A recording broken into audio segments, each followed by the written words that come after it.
What is going on, Notre Dame fans? Mike Singer and Tim Hyde with this week's Notre Dame football show here on YouTube. Pod Like a Champion for those listening via podcast. Man, another week to talk Notre Dame football. Have a ton to discuss. Transfer portal needs, recruiting, and we're going to start off talking about the 2023 schedule release. But for folks watching live on YouTube or watching back, drop a like on the video. Please hit that thumbs up. Subscribe to our channel, of course, and let us know where you're watching from. I always like to see where all of our Fighting Irish fans are from, because it truly is a national and international fan base. So let us know where you are tuning in from. Tim, how you doing today, man? Doing great. Doing really good. Beautiful weather. Really? Oh, yeah. Beautiful weather. It's 45 degrees today. We have a foot of snow coming on Friday, so looking forward to that. Get the shovel ready. All right. Yeah, I think the news item of the day was Notre Dame's schedule release, Tim. So we can just kind of go ahead and dive into that. What was your so when I saw this out there, I was like, my first thought was, didn't we already kind of know what the schedule was going to be, right? That was my first thought. But then, I asked Tyler Horka, who wrote this article, Blue and Gold, and I was like, I asked him that question, and he basically said, yeah, it was all of this was already known except for the ACC schedule part of it, right? So, the ACC teams, but now you get to see exactly when those games are being played and where the bye weeks stack up. So, Tim, what was your reaction when you saw this? Yeah, the first thing was the NC State game. The NC State game that pops right in there to give them 4 games before the Buckeyes come to town. And then with Ohio, Ohio State's got the 3 cupcakes. I kept calling it the 3 cupcakes for Notre Dame and Ohio State as they get ready to clash, for that ball game. So going to NC State, so you're going to have a road conference game, as I, kind of call. I've been breaking down Notre Dame's schedule because people always look at it and whatnot. I'm just starting to break them down as a conference, since they're battling for playoff bids. And, you got your ACC part of your conference. You got Navy, Stanford, USC are kind of locks because they're your traditional games you play each and every year. And then you have your Power 5 game, which is the Buckeyes, your Group of 5 game, which is Central Michigan. And then for the first time ever, they're going to have a 1AA. So, which is interesting, by the way. 2024, they only have 11 games on the schedule. They don't have a 12th game, which leads me to believe, are they going to do another 1AA in 2024? So, looking forward to that. But it's interesting. One big thing, first thing I did was go on Mr. Google and typed in. I haven't done this in a long time, Mike. Typed in, and I went to the 2023 Notre Dame catalog and looked up midterm week. And guess what? Notre Dame is playing during midterm week, which all us old timers know that's been some bad games in the past. Big upsets. They're playing USC on midterms. Midterm break is that weekend through the whole next week off. So their bye week is the actual bye after midterms, which is interesting. So I guess that's a good little break. Maybe it works out good for recruiting there. Maybe they got extra film study to get ready for everyone's favorite Notre Dame coach out there, and Pat Narduzzi, which everyone loves to hate Narduzzi and Pitt. And then they got Phil Jurkovec. So notice that. And then one last thing is Sam Hartman. I'm curious about this. Is he going to walk on 6th year senior day against the school he just played football for 5 years, Wake Forest? I found that fascinating. So, yeah, we got a few folks actually from Fort Wayne. Or excuse me, yeah, we had Fort Wayne, and then Warsaw, a couple from Warsaw, Indiana. We even have Richard saying he's checking in from Ireland. So nice. I'm guessing, Richard, you're going to be at the game. I would hope so. Someone asked, when does Michigan get back on the schedule? That would 30, 32, 33, 34, right in that range. 2023 on 2034. Notre Dame plays Michigan State 26-27, but yeah, not the Fighting Hardballs until 33-34. And I'm sure Jim will still be the head coach by then, and every offseason between now and then there will be rumors about him going to the NFL. And so stories, man. People love those Rick, stories. you're funny. You're funny, Rick. Liverpool, England. Oh, is that your team? Is Liverpool your team you follow? Unfortunately, this season the answer is yes. But Okay. no, he's not from Liverpool, but his alter ego is. Anyways, I want to go back to the schedule, Tim, because this is the super interesting part for me. Let's look at these 2 buys. You tell me if you disagree, Tim. I would like to put this bye Oh yeah. right. Wait, can I not drag this? Come on, I thought Come right on. there. I want to Oh, put it right above USC, and I want this bye right above here before Clemson, right? I mean, it just seems like that is not ideal. So Notre Dame has 2 buys because they play the week 0 game, right? So you're thankful you're playing Tennessee State after being in Ireland. So you come home, you play Tennessee State, NC State. That's going to be a dogfight. Central Michigan, knock on wood, Notre Dame has not played well against some of these Group of 5 teams in recent years. Toledo, Marshall, at Ohio State, at Duke, Louisville, at Louisville, home against USC. That is a stretch of, what is that, 8 games? Yeah, 8 games. And then a bye. That's a brutal schedule. 2 games and another bye. It's just like brutal, but that's tough. That's a tough stretch. Yeah, but your 2 biggest games are at home. You know what? I may be the anti here. I may be the opposite. I still think this schedule is pretty soft. I don't think Really. Well, I mean, you have the big 3, but you got 2 out of the 3 at home. I don't maybe I'm the optimistic here with against Mr. Singer tonight. I like it. But I mean, you just went out and got the premier quarterback in the portal. You have a boatload of dudes returning on offense. They're losing 2 guards.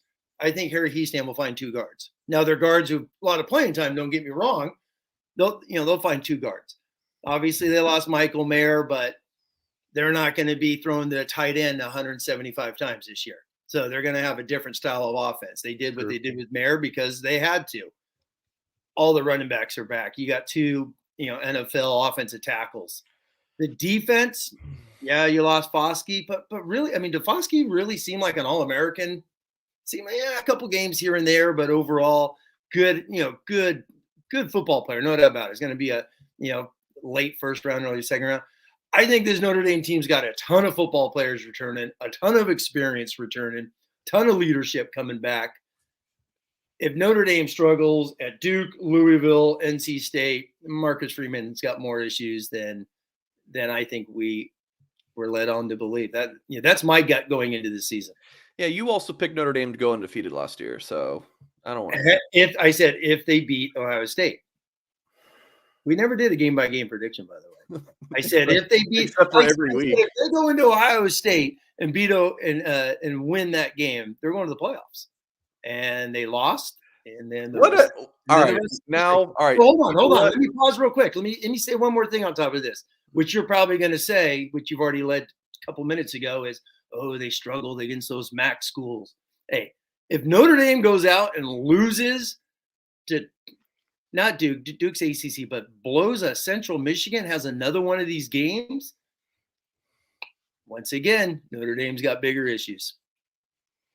All right, well, I'm going to predict that if Notre Dame beats USC, Ohio State, and Clemson and wins the rest of their games, they're going to make the college football playoff. That's a kind of a Tim Hyde argument there. No, I said that game 1 now. I said if they go into Columbus and win game 1, they're going to go undefeated and go to the playoffs. They did not, did they? No. So which leads me, the next question on this schedule. Is this another? Well, Marcus Freeman's got to work out the kinks. 8-4 is okay. Is this a 9-3 record? Oh, he's a young coach. Let him keep working. Is that going to be allowed in 2023? Does he get another mulligan in year 2 as we get ready for the expanded playoffs in 2024? What's recruiting going to be like that? Right. If Notre Dame goes let's just say 9-3. It's just 9-3. Let's say they beat Ohio State, but SC if Caleb Williams gets them, they go on the road and lose to Clemson, which would not be a shocker, right? Clemson's outstanding at home, except for South Carolina, who they lost to this year. But anyway, and then they have another stub toe game. NC State, Stanford, something like that. Yeah, exactly. Exactly. Let's say it's Louisville. They got Jeff Brom, and he's out there. By the way, who they get in the quarterback portal? I totally forgot. I don't remember either. I can find out. Yeah, a really good quarterback. I think so. But let's say it's Louisville, and you go 9-3. People happy? That's going to be Plummer. Yeah, that's what it was. Plummer's going to play Notre Dame like what 3 years in a row? Right? Purdue, Cal, Louisville. That's what it was. That's what it was. So, and it's gonna be interesting this season. I think this Notre Dame team, once again, I felt it this past season, but quarterbacks are a little different story. Okay, I called it brutal. You called it. Did you say soft? Did you say that word soft? Yeah, that's probably I think too nice, right? Yeah, that's too nice. Outside of the 3, I do not think these ACC teams they're playing this year are good. But outside of the big 3, but, so it's tough. How's that? It's a tough. Yeah, I looked at the Notre Dame. Well, Notre Dame, the video today had it said hard, right? Their little video they did. Did you see the video? The Notre Dame, they broke it down where they're doing a video game. Easy, medium, and hard, and they picked it as a hard schedule. So let's go off the video. It's a hard schedule. 3 games. Yeah. It's not easy. It's not brutal. But I mean, if you look outside the big 3 last season, you wouldn't have thought, oh. But wasn't that the rookie head coach? Marshall and So hold on. So if he does this again, if Freeman does this in year 2, what did he learn? Because he said he was going to look at everything. He said he was going to look at the practice schedules, how they do everything, pregame, game routine. He's going to divulge. He's going to get into every single detail. He talked about that at the end of the season. That was going to be his big project. So if he goes and has a couple stub toes again, this is pretty funny. I actually thought it was pretty cool. It's a cool little 80s video graphic here, So that's just me. Hey, I followed Notre Dame a long time. Man, this is not some juggernaut schedule. That's just my opinion. Yeah, this is actually Trey Yannity for Blue and Gold put this together. The guy I do the Friday recruiting show with. So he does a little voiceover for this as well. So I figure we'll just kind of play it as. Look at that. That's old school right there. It's a background video. Yeah. I mean, looking at the schedule, be like, oh, well, outside of the 3 hardest games, that's fine. It doesn't matter. I mean, it does. No, but you're allowed to play tough teams. You are Notre Dame. Yeah. I mean, you're allowed to play tough teams now. It's like Alabama's in the SEC. SEC has tough teams, for as much as the Big Ten gets their head kicked in. Michigan still has Ohio State as well, Wisconsin, Penn State. Penn State's going to be a top 10 team. So, yeah, some of these schedules that teams are playing are buttercups. They are. Georgia's is brutal. Do you want to take Georgia's 90% blue chip and play that schedule? Yeah, it's cupcake land. But with Notre Dame, the other thing with Ohio State, the quarterback's gone. 4 offensive linemen went pro early. Yeah, obviously, the best wide receiver left. A handful of other guys have left. So they're going to be – but they have 3 scrimmages to get ready before they come into South Bend. That game, man, you got to beat Ohio State. If they don't beat Ohio State, when are they ever going to beat this team? It's been 90 years. Yeah. Since they won. So what's your kind of early thought on what they might actually go this upcoming season in terms of record? God, man, am I going to be too optimistic? I got to go. I mean, undefeated. What'd you get Sam Hartman for then? You got to go 11-1 with this schedule. Seriously, you got to go 11-1. Anything less than that, you're back in the Gator Bowl. So great. What did you get? What did you get for it? That goes back to a lot of people's opinions of, well, play Tyler Buckner and 9-3 is okay. At least we're getting experience. I'm the opposite. I'm like, play the best guys, and you're Notre Dame, win all the damn football games you can. So, because you never know what's going to happen a year from now. A year from now is forever from now. You have no clue in today's world. None. I mean, look at Georgia. Just like Georgia, it's funny. I saw a tweet earlier. The Georgia receiver who scored every playoff game the last 2 years is going in the transfer portal. It's like the guy Mitchell. He got the winning touchdown, I think, against Ohio State. He has scored in the 4 playoff games. He's leaving. It's like you have no idea nowadays. So it's crazy. Yeah. I mean, you made a good point earlier. Like, look, this outside of Mayer, and I mean, the offense is going to be largely the same. Like, you're bringing back your playmakers. I mean, Drew Pine was a big time playmaker for that offense. Dare I say? Does he start for? That's what we need to do. We need to get a bet on that. Does he start at Arizona State? That's going to be a fun one to watch. How funny would it be if he just goes to Arizona State and torches the Pac-12?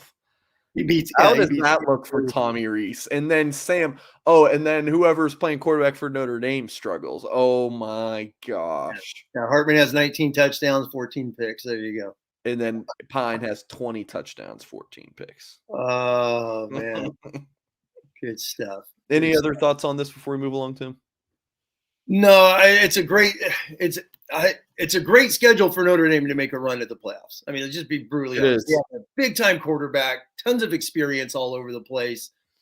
Freeman in year 2, people are already on the message boards when you talk about anything. Well, they lost to Marshall. Okay, that's year 1. If that continues, what are the odds of Freeman continuing a few years from now? I mean, it's just be honest. I don't think it's going to happen. I think he's going to take care of business. I think this football team is going to be a damn good football team in his second year. I just truly see this. Duke, yeah. Although, Mike Elko, okay, you're still Duke. Notre Dame should go in there and win. Are they going to have a hangover after Ohio State? Yes. You got to take. I mean, that's your hangover game right there, Mike. You got Duke and Marshall, right after the Buckeyes. Yeah. Should be worth noting CJ Stroud is entering the NFL draft. So the Buckeyes will be without, their quarterback from this season. But I think I saw it on Twitter from an On3 guy. He said, Ohio State has 10 stars between 2 of their quarterbacks. I mean, they got 2 5-star quarterbacks. So I don't think the Buckeyes will be hurting in that position, but still you are breaking in a new. Right. I thought Dabo thought that as well with his 10 stars at quarterback this year. So you never know.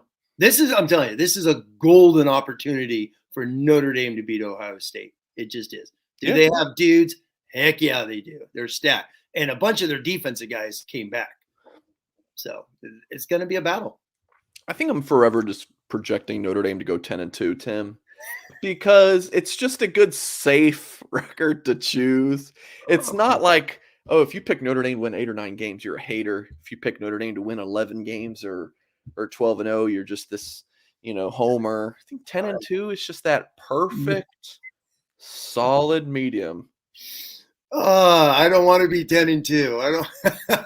I just that it's funny because obviously with the road games, the road games. I mean, they're basically that's their conference. They're starting conference play with 3 road games: NC State, Duke, Louisville. And nestled in between those, you've got probably your 2 biggest games, Ohio State and USC. So I mean, you have to play those 2 behemoths before you get a home conference game, which is Pitt after USC. So, and great point about their buys. The buys, the way they go, I kind of like one of them later in the year because you do get some rest as you get working, but not 2 in the same month. Yeah, no, 21st. Yeah, no, I feel and then the 11th. That's just it's within a month, right? Then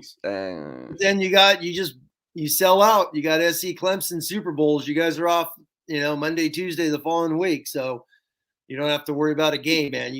Those are going to be, we're already pencil in the night games. You already see where they're going to be. So there's going to be our midnight shows. Yeah. I think someone said, why not put the buys before the big games like Lou did. Well, I mean, like every college coach wants to. I don't think that's Sure. unique to a Lou Holtz thing, but Mhm. I think part of it's out of Notre Dame's control with the ACC deal, right? I mean, Sure. Notre Dame, I don't believe gets to just pick when they get to play their ACC games. They get to pick the rest of the games, Yes. but the ACC with that 5-game deal, they get to pick. No, that's a great point. Yeah, That's a great point, Mike. this is a really interesting one. The Sam Hartman Bowl, like you Yes. said, on senior day. Yes. I just wish that game was at Wake Forest, to be completely honest with you. And now let's look another subplot where our beat writers will be traveling to. Durham. Wait, yeah, Durham, Raleigh. And then Durham, yeah. Yeah, and yeah, there's Durham, Raleigh again. Louisville. I can see Patrick at the My wife's been to gambling on some Louisville. She horses. loves that city. It's one of those little hidden gem cities. She loves it. Maybe I will drive over to Clemson, Ooh. South Carolina, and then Palo Alto. Is there going to be a hurricane game this year? We had NC State in 16, Clemson in 15. What's that hurricane game? Those How about none? Exactly. Exactly.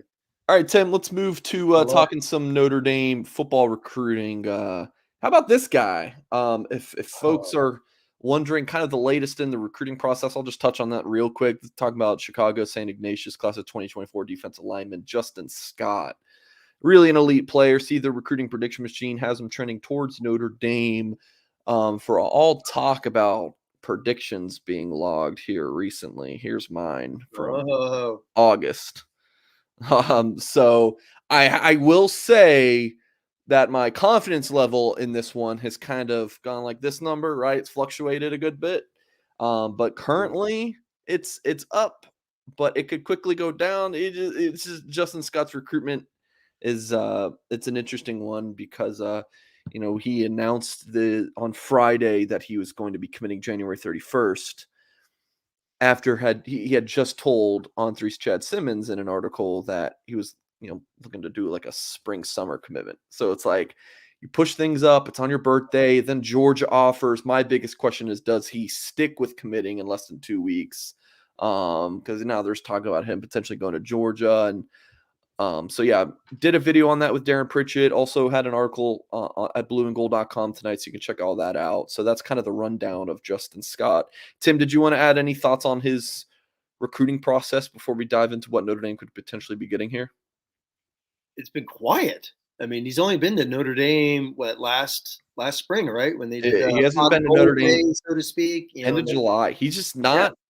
He doesn't take a lot of visits. He doesn't go anywhere. Yeah, exactly. He doesn't go anywhere. So, and then, but Tim, the visits he has taken this fall: Michigan, USC, Miami, Ohio State. So follow the visits does not look good for Notre Dame, but sources do like where the Irish are at here.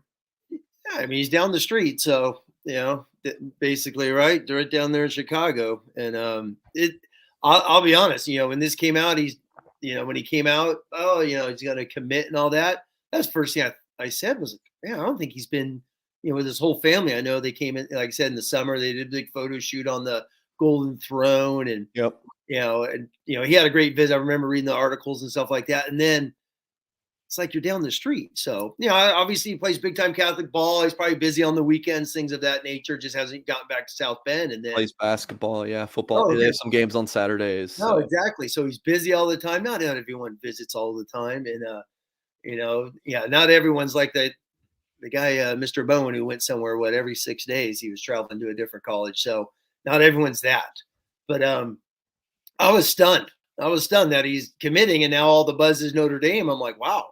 So that one trip, obviously communication and Freeman and all the coaches working him and things of that nature. And I think the whole staff went to go see him last week. And did that visit just flip him and have his family say, you're staying close to home? This is where we want to be?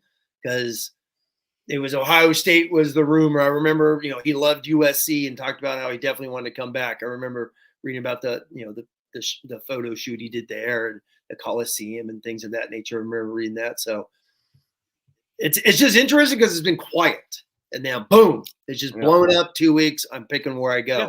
Went from top eight to, it was just a top 8. He did top 8 1 week ago. like you said, the interview he did with the On3 guy, and then boom, boom, boom, everything blows up.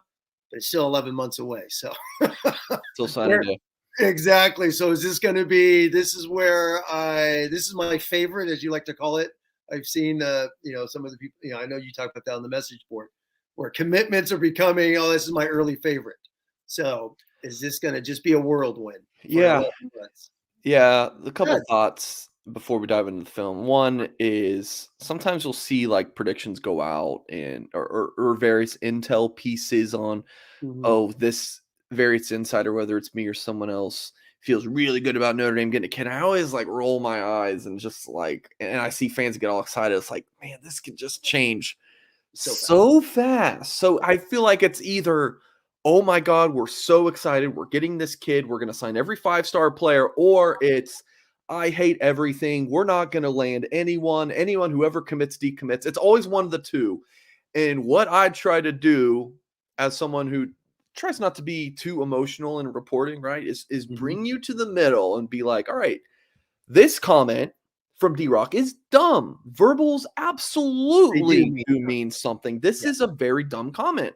No offense, D-Rock. It's just, I mean, it's very dumb. I mean, Marcus Freeman said in a press conference, and he was being very truthful because this is what they try to do. He said that it's easier to decommit than it is to get someone to commit. Wait, no, flipped. Wait. Tim, I'm having a brain fart. Can you help me? Oh my gosh. He said, you're not helping me here. What's that? Oh no, I mean his comment. Did I get that backwards? He said it's easier, or no, it's harder. He said it's a lot harder to decommit. Yeah, than to commit. Okay. Yeah. That was it. Yeah, I'm calling D-Rock dumb, and then I can't even speak a sentence. So yeah, if you get Justin Scott to commit, like that's a big part of it. Yeah, thank you, Milton fan. Harder to decommit. So yeah, go ahead, Tim. I need. That's a great point you're talking about, Mike. Is look at all the guys that have committed. Yeah, look at Adon Schuler. I mean, look at all the players who do commit. I mean, Notre Dame had a lot of decommits last year. That was a high number. It's like 6 or something. That's a high number for Notre Dame. It's not usually that high. But still, even with Notre Dame signing 24, let's say they had 60 commits. That's 30 total. You signed 24 of the 30 commits. That's what, like 70%, right? That's still a real. So now we're saying 7 and 10 guys who commit on an outlier year. Yeah, that 70% is a high number. Commitments absolutely matter. But even with the decommitments, really outside of Bowen and Keeley obviously were huge. They filled all the other ones, did they not? I mean, they lost Elijah Page, who wanted to stay close to home. They ended up getting 5 offensive linemen. Who else? I mean, Cedric Irvin was quote unquote decommit, but the staff was happy with what they were doing at running back. So that was nothing major. Who else is that? I'll be honest. Okay, so the corner, the Bishop Foreman guy. All right, let's go up by position.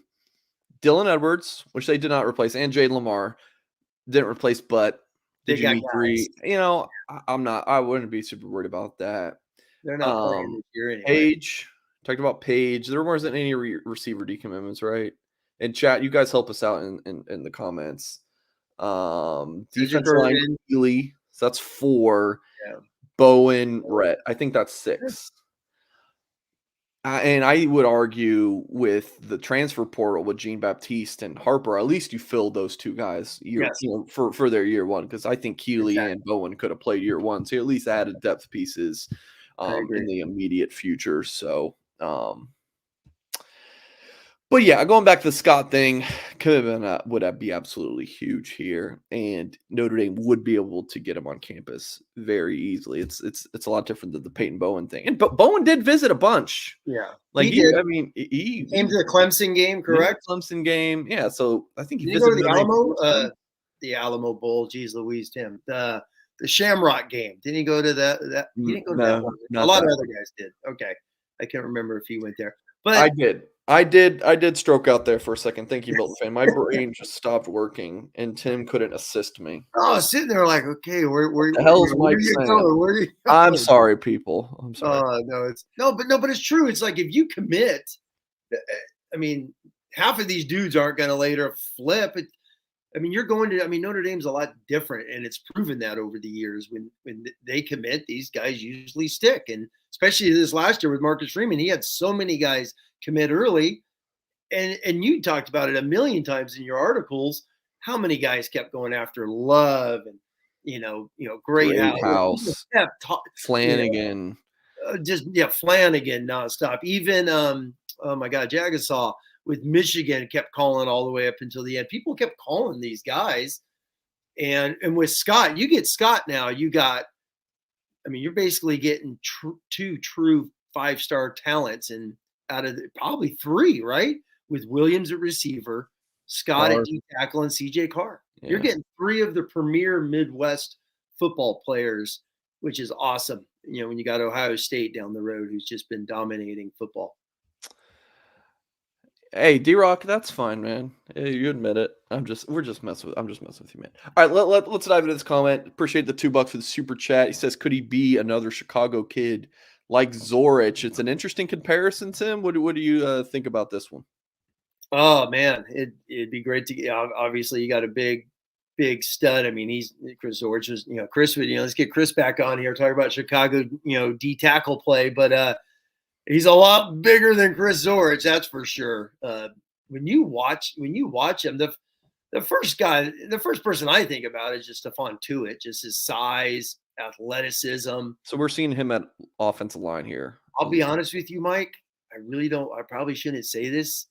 He's really good offensive lineman. Oh, well, that's a fine thing to say, Tim. He's really good offensive lineman. His offensive line film is really good. But because I know as a sophomore, I don't think he played his highlights was a ton of he's got some power on offense, but don't show this to he stand. Someone actually talked about that recently, but he's just a big, strong, powerful guy, which Notre Dame hasn't had those guys. They just haven't. You got another Lewis Nix type guy. He's bigger than Lewis, but with that size, the length, to me, he's a Stephon Tuitt. He's a guy that can play multiple positions. I don't think ND would have him sit at the nose and just two gap. I see him being a guy they move around a lot just to keep him active. What do you think about the comment saying Bryant Young? Oh God, you got an NFL Hall of Famer there, so. Bryant Young was just Bryant Young would just throw people. He was like that in high school. I remember, the old film on him when Tom Lemming used to break down stuff and have old highlight films that they would put out there. Plus Bryant Young was a linebacker too early on. He's a stud. God, you think about it. Those. You're talking about Bryant Young and Chris Zorich too, like right. That's setting the bar pretty darn high. Yeah, exactly. Two Notre Dame legends out of Chicago. So. Can Scott be there? Heck yeah, he can. Super talented kid, great athleticism. He's not a stick in the mud whatsoever. Big, strong. Look at him run, chase things down. He's a special one. If Coach Freeman could get this guy, like we said, to go with Williams, who's blowing up, CJ Carr. You got Carr, Williams on offense, representing the Midwest, and Big Scott here in the middle. It's a hell of a get for him, no doubt about it. He's big, man. He's a big tank and athletic. A lot more. I saw a lot more mobility from a sophomore. I always watch the sophomore to junior year just to see, how guys are growing and whatnot. He shows a lot more burst than he did as a sophomore. Because when I first saw a sophomore film, I'm like, this guy's a 5-star. He's a big, strong guy, but he's not dominating, and whatnot. His junior year, he definitely started to turn it up, and you could see that 5-star potential right there, where he could come in and be an instant player on the interior for Notre Dame his freshman year, because they're going to need guys. Speaking of 5-star, Tim, something I would rank a 5-star is this book right here, The Leprechaun Game Day at Notre Dame. Last week's show, we had Mike Brown, the author of the book, on, and I'm sure folks who got to watch that can agree that he was an absolutely fantastic guest on there to talk about this book. So if you have not picked it up yet, for the month of January, folks, promo code BG23. he will sign your copy. It is not, I mean, they have a distribution center somewhere. But he said he will personally hand sign copies if you, just for the month of January, if you use that promo code BG23. So if you're wondering what the heck is the Leprechauns game day at Notre Dame, it is inspired by former Irish Leprechaun Mike Brown, and it is an officially licensed children's book that describes a beautiful pageantry of a football Saturday at Notre Dame. Follow the Leprechaun on an adventure from step off into the tunnel and onto Notre Dame's field as he leads the team to an Irish victory. Pick up your copy, lepgameday.com. That's lepgameday.com. Enter that code BG23. Get your author signed copy today. Again, that offer is good through the end of the month. That's August 31st. It is the perfect gift for the Irish fan in your life, big or small. And like I keep saying about this deal, it is something that you will buy for your kid and they're going to pass down for generations. It's a great way to brainwash your family into loving Notre Dame. It really is. So, yeah, go to lepgameday.com, pick up your copy. BG23 is that code. All right, Tim, let's talk about our favorites. What are you laughing about, Tim? No, I'm laughing because last week he literally talked about that brainwashing the young, which I thought I loved that comment last week. I think actually I said it and he just agreed. I don't know if he would come out and say that, hey, let's brainwash people with my book. I love it. But all right, this was your topic idea, Tim. Let's talk about our favorite recruits. I get one, you get one. That's it. Yeah. You're going with Derby Lambert, God. the nation's #1 offensive tackle per on-3. The on-3 consensus has him ranked a little bit lower. But someone who we talked about with Justin Scott, Scott hasn't taken many visits. Well, Lambert really has not gotten out on the road at all. No. Has he visited anywhere? We don't have a single visit for him posted. I know he's been to Boston College. He's not been to Notre Dame. The Irish offered him 10 months ago. I know Notre Dame's in a good spot for him, but otherwise it's pretty much crickets on this young man. But you really like him. He's a huge Irish target. Right here. What do you think about this young man? Yes. Another one, just like Scott, I watched, Lambert when he came out on 3 had him #1. And, I was like, big, watching the sophomore film now, big kid. I didn't see like, man, this is the #1 tackle in the country. It's like, not that he was soft or anything. He's just, big, a little slowish and whatnot. This junior film is freakish. I mean, he's just blowing people back. Explosiveness. He's Blake Fisher on this film. He really is. As far as size, get off, footwork, he's everything. I think he's going to end up top 10 to 20 in the nation. In the final polls way down the road. He's that good. He really is. He blew me away, this junior film. I actually, because I know you've been talking about him recently. I was like, man, I haven't watched his film in a while. So found his latest film on his Twitter, watched it, and it was blown away. He's elite. Notre Dame, look at that. Just geez Louise. Notre Dame is sound. It feels like they got 15 guards on campus. Who the heck's going to play tackle? When Joe Alt and Blake Fisher are done. So to me, this is the ultimate, just like last year, with Charles Jagasol there at offensive tackle. You get Lambert and Jagasol back-to-back classes. You got two freakish, large, big dudes, I feel like, on your bookends to replace Alt and Fisher. That's what I see with these two guys. Yeah, a little side note. Next Wednesday, it was supposed to be last Wednesday, and it was supposed to be this Wednesday, but both weren't able to happen. We're gonna have Charles Power on, who heads the rankings at On3.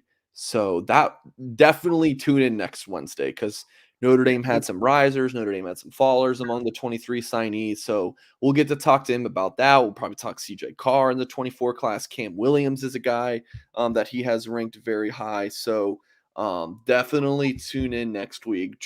If you want to talk to one of these rankings guys and be like, whatever question you want to ask them, that will be your opportunity to do so. But yeah, any other thoughts on Lambert here? Last thing is his stance is college football ready. He Okay. is low, low. You got some of these angles where it's just low. He is already. I mean, this is great high school football coaching right here. The way their offensive line coaches, man, they are down, ready to roll.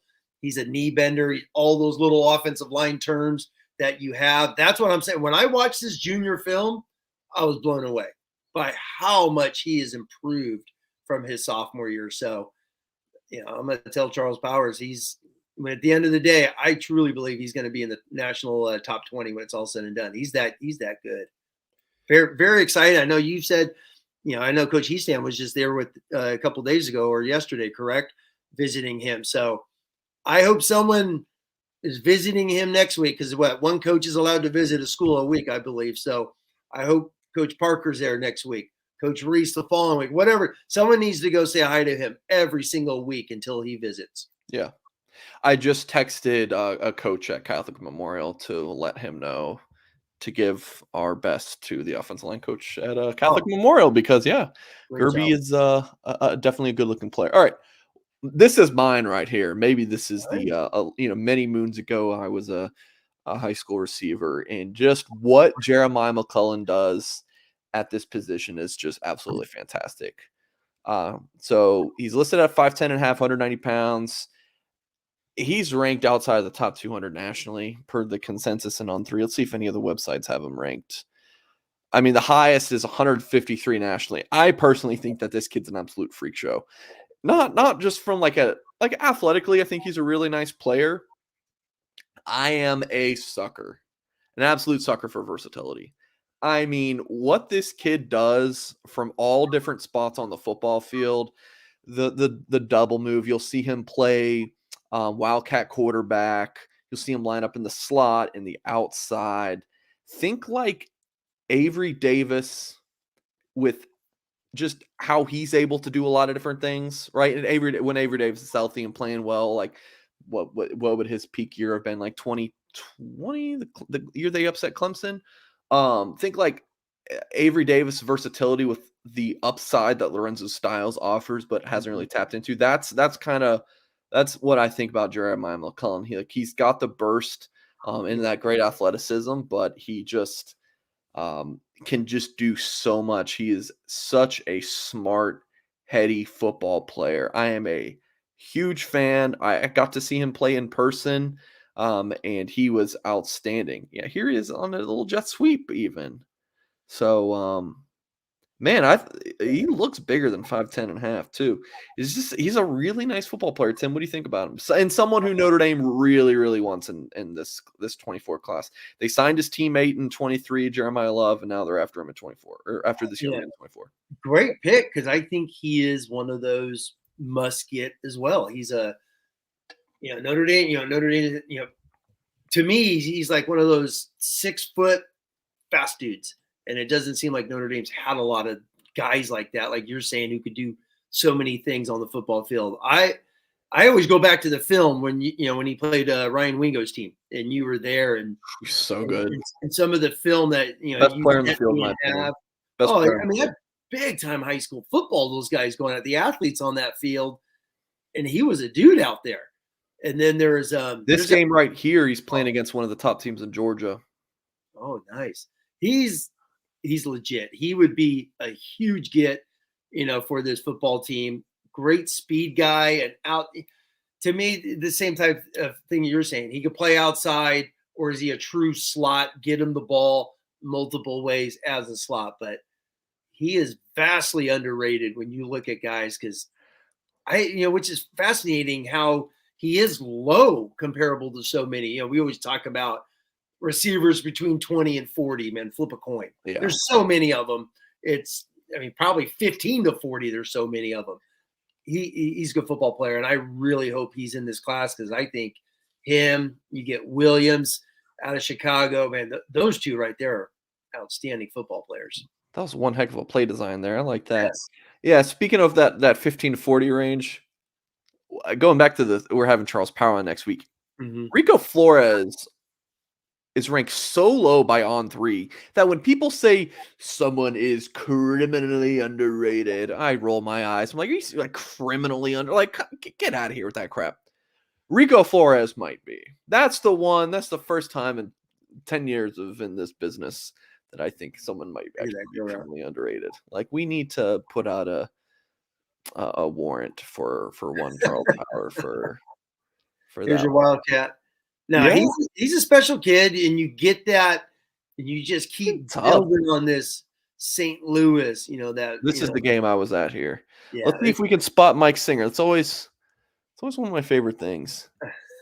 usually Where am I at? shorts. Where am I at? Yeah, you're around somewhere. You're down there. Is that you holding the yard marker, helping out? No, I don't know where I'm at there. Oh, no, this is there. I don't know where I was, but I was not that game. No, but it's you just keep going into that Catholic League, keep going into that St. Louis Catholic League, and getting the premier guys. And Notre Dame just makes that its own little feeder system down there, and just keep tapping into that thing because there's some really good high school football players down there. Yeah. All right. That's a good pick. I really like that. Yeah, fun segment. And then we're going to have Tim give. We got a couple more segments for tonight's show. Please do hit that thumbs up if you're just tuning in, folks. It really does help support what we're doing here at Blue and Gold, of course. Yeah, what grade would you give? So Notre Dame's the transfer portal has closed for this period. I think it's April that you can start pulling players out of the portal again. Notre Dame landed 5 scholarship players. I think there was a punter they landed as a walk-on, but 5 scholarship guys. Javante Jean-Baptiste, defensive end from Ohio State. Sam Hartman, of course, from Wake Forest. Thomas Harper, corner safety hybrid from Oklahoma State. Caleb Smith, the big boundary receiver from Virginia Tech, and I believe their leading receiver last year. Then Spencer Schrader, the kicker from USF. Go Bulls. USF alumni here. That's why I say that. Yeah, Tim, what do you think? Like, do you have a grade that you can give Notre Dame's transfer portal class here? I mean, with Hartman, right? Hartman is the ultimate one, so it's easy to say A. So I'll be B+. I hate giving out A's. So it's like you got to earn it, right? But you'll throw around 12 and O's like it's nothing, but to grade something an A, yeah, okay. Hey, Notre Dame's been undefeated now a few times in the regular season, so you got to get there. But anyway, how about a good solid A- because they got Power 5 dudes, right? They got guy. I mean, you got a guy out of Ohio State who's who's got sacks. You got a sack against Georgia. So you got a guy who's been in the system, trained. He knows how to work, all those good things. He's going to come in and play. He's a great pickup for them. Hartman, I'll get in. I'm looking forward to really talking. We're going to do that down the road more when spring ball starts because I got a billion things to say about him. I'm really excited. So we'll have plenty of time for that. I can promise you that. Exactly. The best thing about Hartman for everyone is the ball does not hit the dirt a lot. So that's always a positive. They got a heck of a nickelback out of Oklahoma State who played a ton of football. You got a big time wide, huge physical presence out of Vautech. And then, you got the guy from your home school there. So I like that they went out and they got Power 5 guys, all guys that are going to come in. And these are dudes that are just going to play right away in the rotation, a nickel, a DN. It's going to strengthen that DN thing. So these guys all stay healthy, get through the whole season, solid A-. I would have maybe been, really wanted them to have a big guy. I just want some big dude in the middle for Notre Dame. It's like, when are they going to get some 310 pounder and just sit there that could just push the pocket? And they just haven't had a guy like that. So I was hoping that they could find someone like that, but those are tough to find. They didn't get it. Tim, if I were to ask you the 4 positions that Notre Dame has needed to improve on to win a national title, looking back the past decade, what 4 positions would you say? Oh God, quarterback. I mean, obviously quarterback. Quarterback. A running back that could cut and just make a play consistently. Which obviously, you could say Kyron Williams and Dexter Williams did that at times. They've had good football players. I would say, to me, a monster in the middle, just some dominant dude that you got to double team. Like Georgia. Every time you watch Georgia, it's like, oh my God, they got another one of these guys. I have a point here, so move it along, Tim. What else? See, it's not like Citizen just said in the it's not offensive line. I mean, it's not. I can hear arguing for a defensive line. I'm going quarterback. Definitely quarterback. Think about Notre Dame in big games. Where do they get torched? On the outside, right? And where is Notre Dame struggled to make plays offensively on the outside? So Outside. quarterback, cornerback, receiver, and then a defensive lineman, right? Just elite pass rusher. But they've had good wide receivers. That's the thing. They have wide receivers in the NFL. They haven't had a consistent quarterback to just vertically stretch people in a while. Hartman could throw the ball. They've had a few. Yeah. They've had guys. I mean, Chase Claypool could play with anyone in college football. So I'm just saying they've had dudes out there. They've had some good football players. So it hasn't all just been all in one group. It's going back to Fuller and you said running back. Running back is definitely not it. For me, receiver is more for running back. Just saying like more. So my long way to say I think they got four of them, they hit four positions right here that Notre Dame always needs to be improving on, especially. So a wide receiver, Caleb Smith's not a guy who's going to stretch you he's a big physical presence is what he is. Good football player. Yeah. And I guess Jean-Baptiste, I don't think anticipate shredding offensive lines, but it's adding good players at these positions of need. And he's long. He's legit 6'5", big long presence out there. No, it's a very good group of bodies that they went out and as you know, they're becoming grad transfer U because that's what they like to load up on, which is fine. I have no problem with that. Yeah, for a team that's not very aggressive in the transfer portal per Tim Hyde. I mean, are you talking about all the young guys they offered that went somewhere else? I didn't say they had success landing them. I just said they went after them. I feel you. Notre Dame in the transfer portal was much like one of my friends in high school. His name was Anthony. Okay. He would contact like 100 girls. And his line of reasoning was, if I hit up 100 girls and one of them is interested in me, dude, that's a win.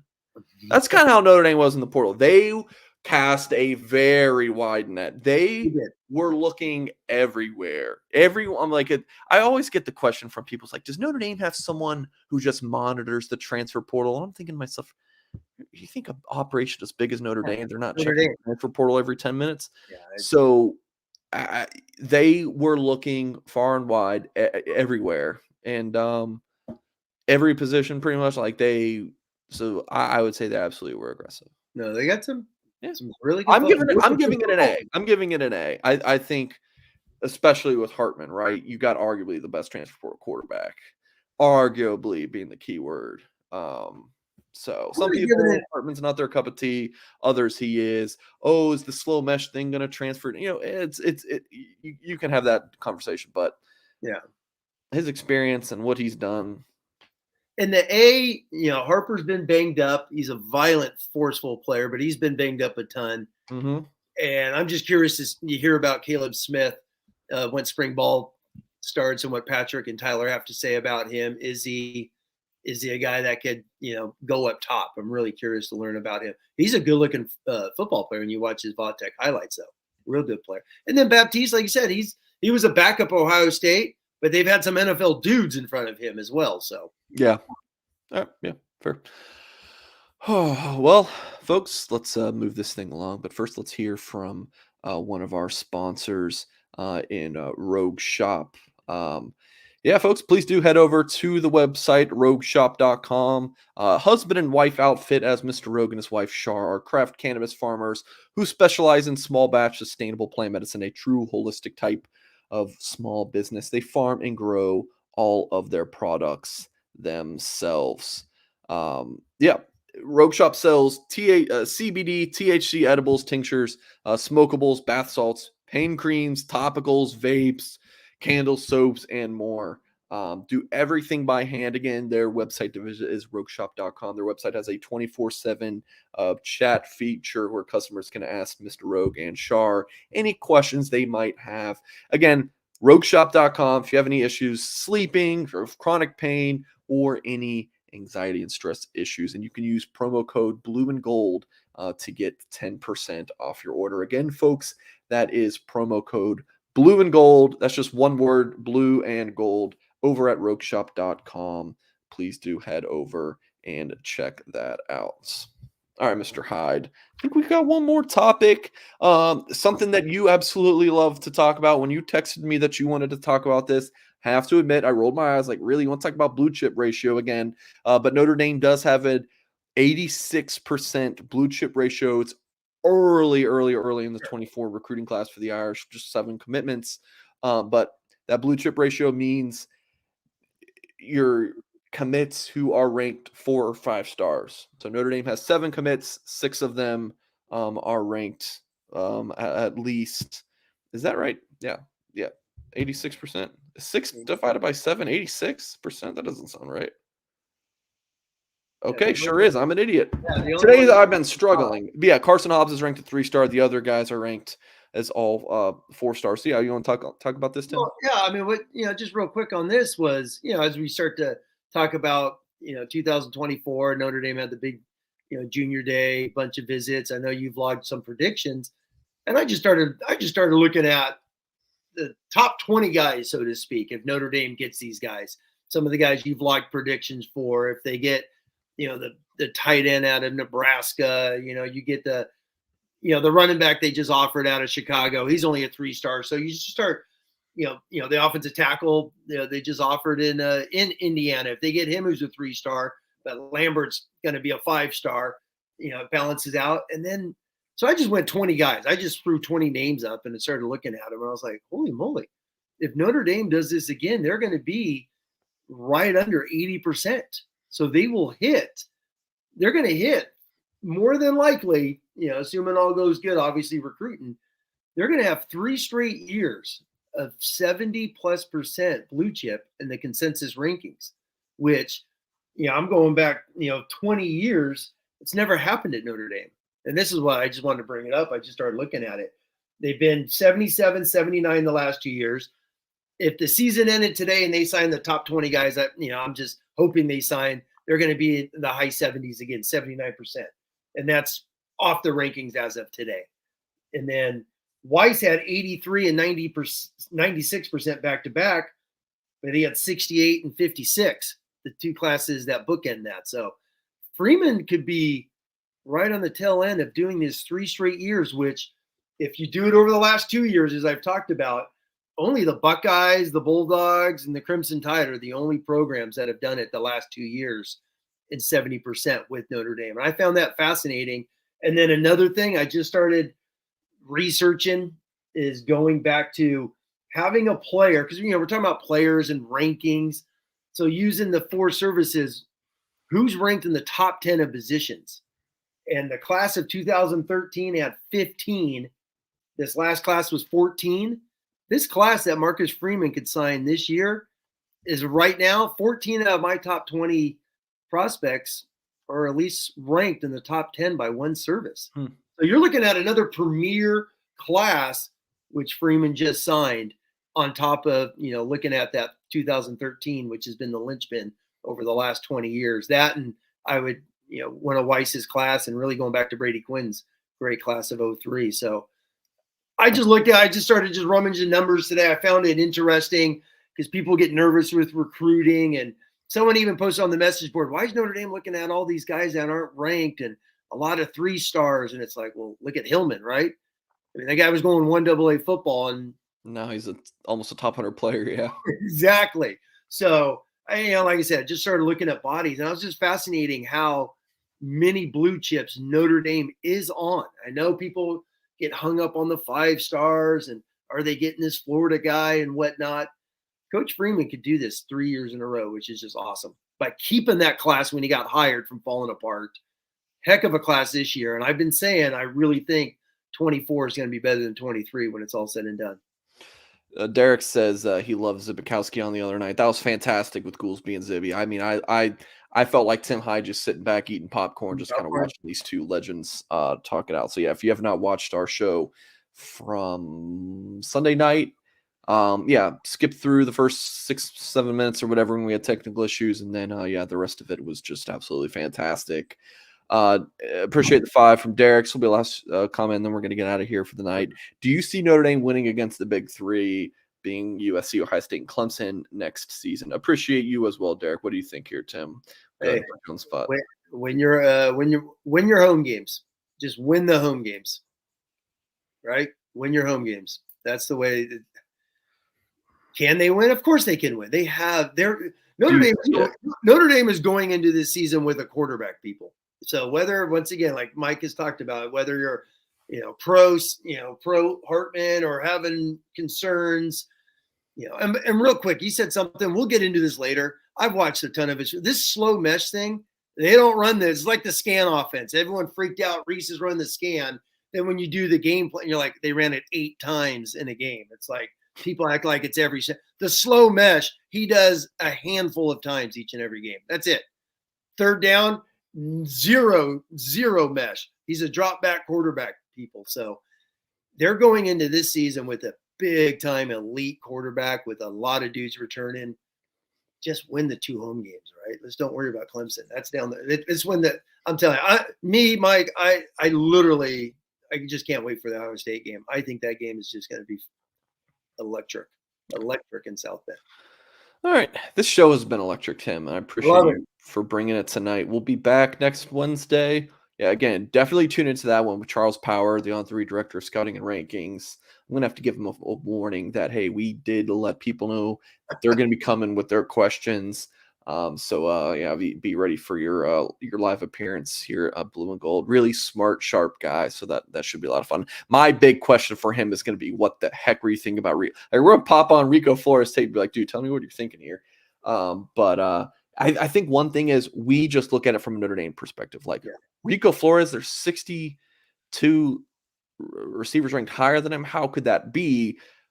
But I haven't watched I haven't dove into all the 62 other guys. It's just or of course no Notre Dame guys above them. It's just like, or players who Notre Dame recruited, but like the random, number 58. Like I don't know. I don't know. Like he does, and Charles does a really good job. So that'll be pretty interesting. So CJ Carr will be talked about then next week. Yes, we'll talk about CJ Carr. Yeah, I'm interested about that one. Oh yes.